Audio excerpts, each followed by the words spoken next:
Okay, so the backstory of this is when I'm killing time at, say, a grocery store, I use AI and I test things out.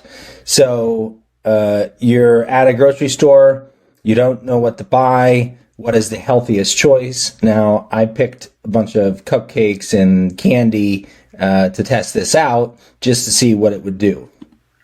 So you can see the picture there. Hey, give me the healthiest choice. Well, selecting a healthiest option from shelves stocked with candies and snacks, not the best idea. So ChatGPT is kind of nice, but if you had to make a choice, what's the best thing there? The Peeps. The Peeps are the best. It's still a sugary treat, but low fat. It's probably a healthier option. Okay.